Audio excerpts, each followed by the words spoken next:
내 하나님은 대대로 통치하시리로다. 할렐루야. 아멘. 시편 146편 1절부터 10절까지 본문입니다.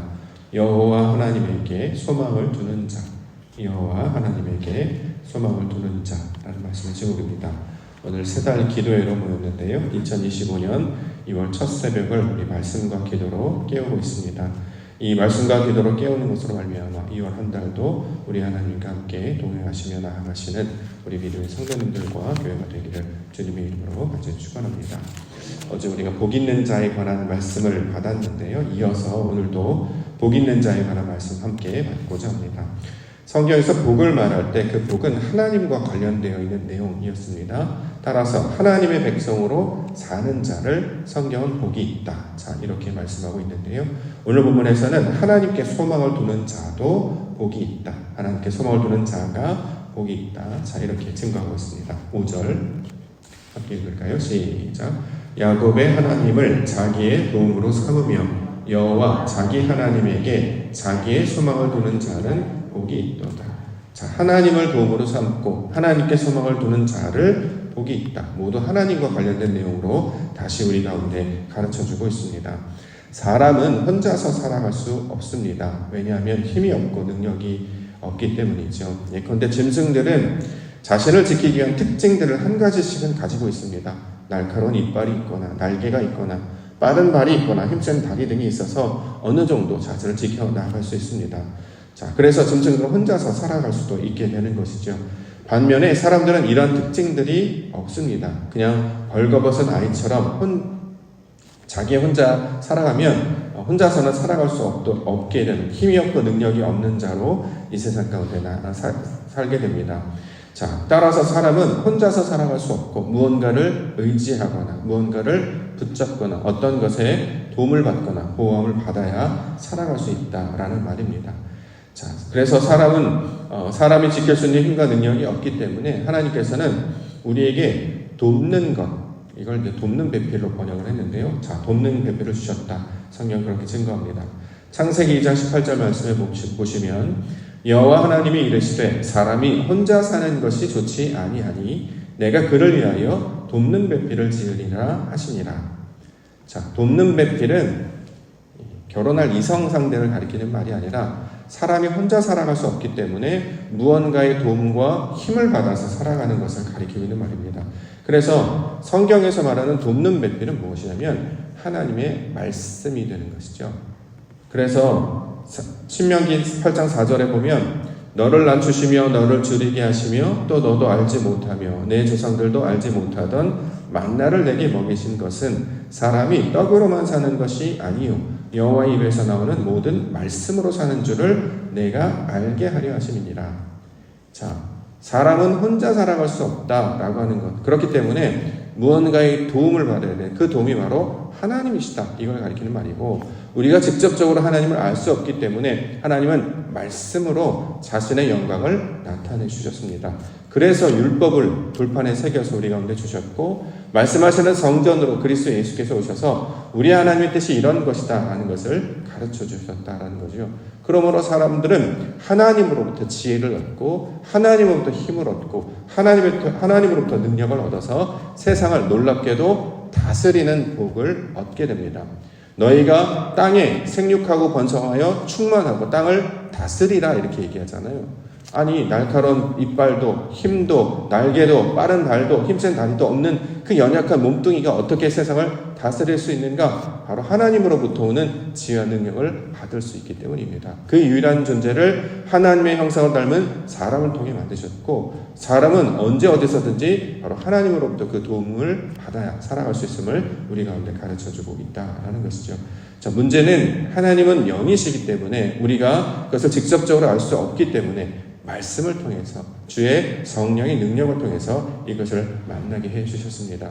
그러므로 하나님께서 시편의 내용은 복 있는 자는 여호와의 율법을 주야로 묵상하며 그 뜻대로 시냇가에 심기워진 나무처럼 철마다 때마다 열매를 얻는 자다 이렇게 말씀하는 것처럼 말씀을 통해 하나님의 뜻이 그러한가, 거기서 얻어진 지혜와 지식과 능력이 그를 살게 하는 힘과 능력이 되는 것임을 우리 가운데 가르쳐주고 있습니다.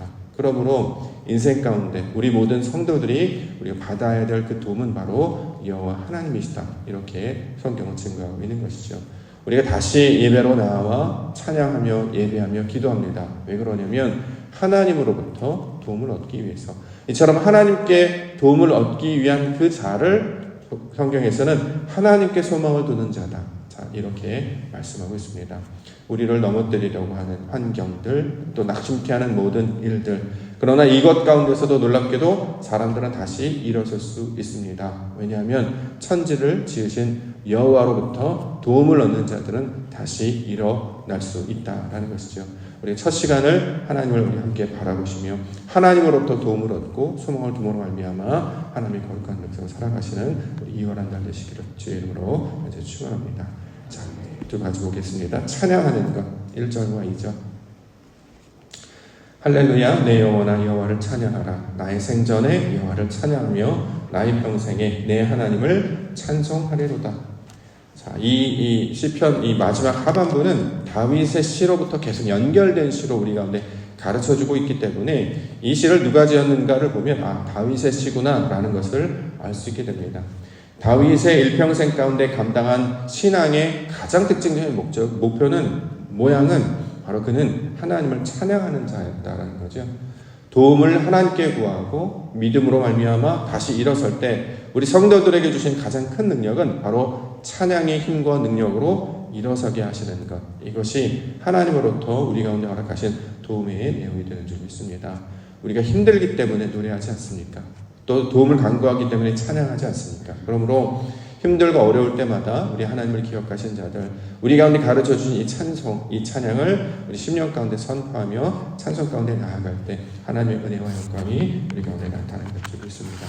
우리 오늘 384장을 찬송했는데요, 383장을 보시면 이렇게 기록이 되어 있습니다. 찬송가 383장이 눈을 들어 산을 보니 도움이 어디서 오나, 천지 지은 주 하나님 나를 도와주시네. 나의 발이 실족지 않게 주가 깨어 지키며 택한 백성 항상 지켜 길이 보호하시네. 시편 121편 1절부터 2절 이 내용들을 찬양으로 만들었습니다. 내가 산을 향하여 눈을 들리라. 나의 도움이 어디서 올까? 나의 도움은 천지를 지으신 여호와에게서 옵니다. 자, 이처럼 찬송하며 하나님의 이름을 부르짖는 자, 아버지로부터 공급받는 그 도움과 소망을 얻게 될 줄 믿습니다. 그래서 이월한 달은 더 찬양하셨으면 좋겠습니다. 힘들 때마다 나의 상황, 나의 어려움, 나의 생각 가운데 빠져있지 않냐, 그걸 찬양의 힘과 능력으로 이겨내시는 우리 성도님들 교회 되기를 소망합니다. 왜 찬양을 하느냐? 우리 하나님은 바로 창조주이시기 때문이죠. 6절과 7절. 여호와는 천지와 바다와 그 중에 만물을 지으시며 영원히 진실함을 지키시며 억눌린 사람들을 위해 정의로 심판하시며 줄인 자들에게 먹을 것을 주시는 이시로다.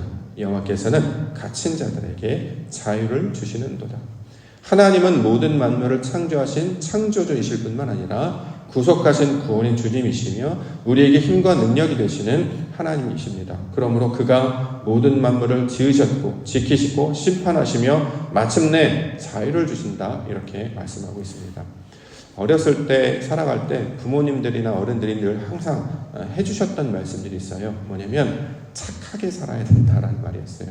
착하게 살아야 된다. 그러면서 하는 말이 왜 착하게 살아야 되냐면 세상에는 착한 사람이 더 많기 때문이고 무엇보다 이 세상을 창조하신 그 하나님이 선하신 분이시고 이 세상을 심판하시기 때문에 어둠이 세상에 드리워졌다고 해서 계속 어둠이 될 것 같으나 분명히 날은 밝게 될 것이고 악이 득세하여 세상을 다스리고 통치하는 것 같으나 항상 정의가 승리하게 됩니다. 왜냐하면 하나님께서 바로 그런 특성들을 가지고 계시고 그가 이 땅을 지으셨기 때문에 하나님의 성품을 닮는 자로 그렇게 착하고 정의롭고 의롭게 살아야 할 것을 하나님을 알지 못했던 그분들도 삶을 통해서 깨달으셔서 가르침으로 전해주셨다는 거죠. 그런데 놀랍게도 성경은 이것을 글로써 말씀으로써 이미 선포하고 있습니다.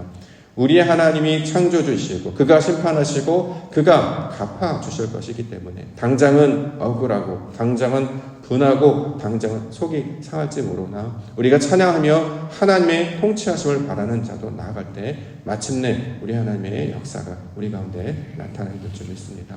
그러므로 찬송으로 하나님의 능력을 바라며 구하는 자가 되어야 할 것입니다. 8절과 9절.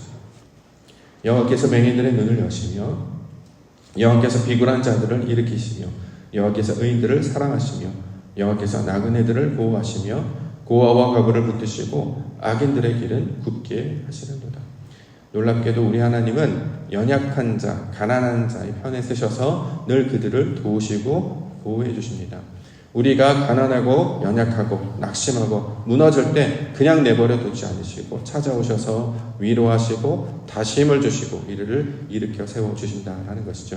그래서 눈을 열어주신다라고 말씀해 주셨습니다. 이 눈을 연다라고 하는 것, 여기서 등장하는 맹인들은 바로 우리를 가리키는 말이죠. 하나님이 보이지 않기 때문에 불안감이 찾아오는 것이고 하나님이 우리가 감지되지 못했기 때문에 염려하는 것이죠. 그런데 놀랍게도 그분께서 우리의 눈을 열어주시면 우리 하나님은 무소부재하시며 아니 계신 곳이 없으시며 항상 우리와 함께 하시는 분이시다. 놀랍게도 그는 약한 자, 가난한 자, 힘없는 자를 도우시는 분이시다. 이렇게 성경은 이야기하고 있습니다. 우리가 핍박받고 때로는 조롱받고 때로는 낙심할 때 우리 하나님의 긍휼이 우리를 도와주실 줄 믿습니다. 그러므로 천지만물을 창조하시고 더군다나 우리를 사랑하시고 더 나아가 힘과 능력이 되신 주님께서 우리와 함께 하시기 때문에 마침내 하나님의 영광으로 우리 모든 백성들을 다시 일으켜 세워주시고 힘을 얻는 백성으로 살게 해주실 줄 믿습니다. 그러므로 도움이 되시는 하나님, 그분께 우리 마음을 두며 나아갑시다. 다니엘도 뜻을 정하여 자기의 인생을 하나님께 두었습니다. 우리도 하나님께 두며 나아갈 때 그분께서 역사해 주실 줄 믿습니다. 그분이 통치하시고 그분이 인도하셔서 마침내 하나님의 그 온전하신 나라 우리 가운데 나타나 보게 해주실 줄 믿습니다. 오늘 2월 한 달 첫 새벽을 무는 우리 첫 시간을 함께 우리가 나아가고 있는데요. 우리 각 사람들이 온전히 하나님을 함께 바라보며 그 믿음의 시간들을 우리가 예배로 지켜내며 2월 한 달도 함께 하실 하나님께 소망을 두며 나아가시는 2월 한 달 되시기를 주님의 이름으로 간절히 축원합니다. 기도하겠습니다.